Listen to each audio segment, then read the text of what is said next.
Happy Monday!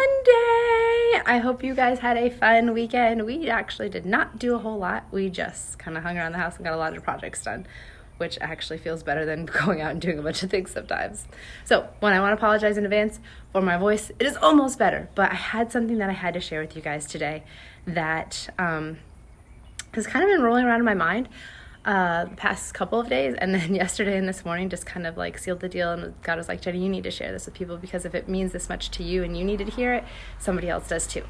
So two things that I've learned from my children recently.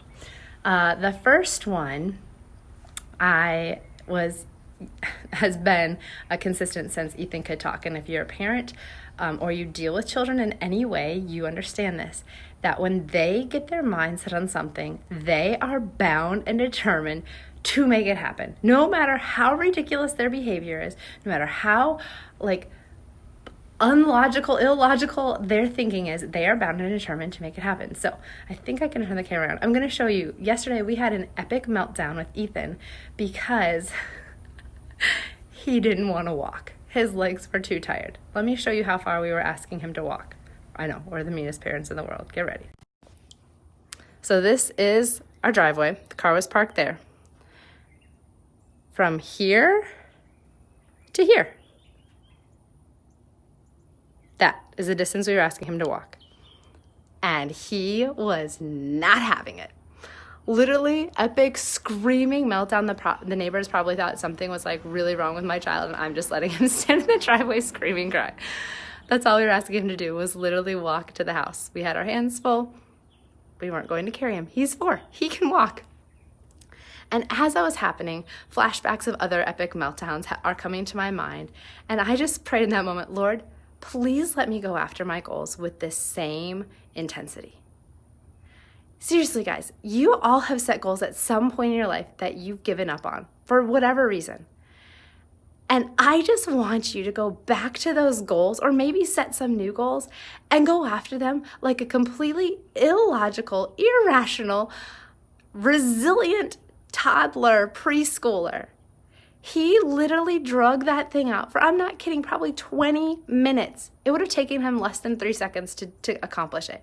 But he was determined someone was going to carry him. Now, we did not give in. We did not.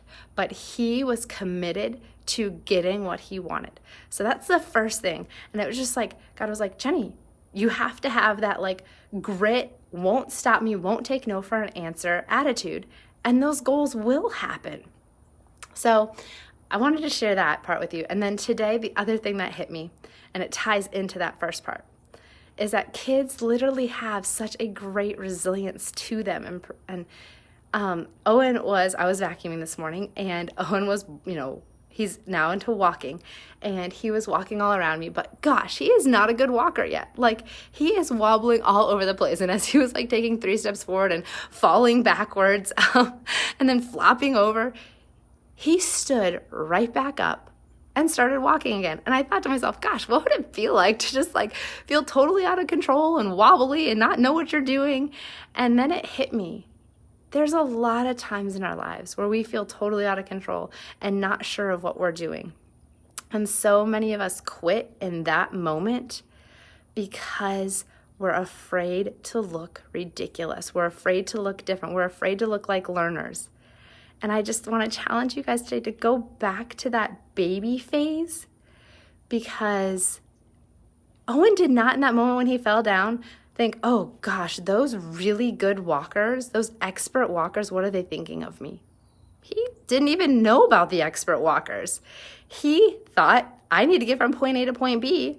I'm going to get up and try it again, and try it again, and try it again.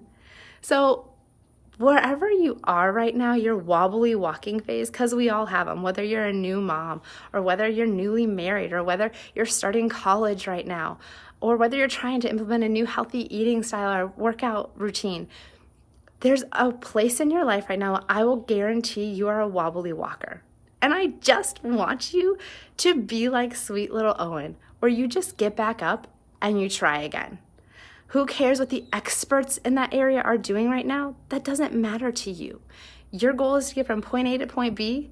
So apply the irrational persistence of Ethan and that I don't care what the experts are doing. I'm just going to get there from Owen and reach your goals this week. I would love to know what goals you're shooting for. I'd love to know what area of life you're wobbly in, because I have lots of wobbly areas too. And the more we share those things, the more you realize you're not alone. And it gets a lot easier when others are cheering you on and believe in you, because sometimes it's hard to believe in ourselves. So that's my little thought for this Monday. Shout out to all you wobbly walkers. Let's get from point A to point B.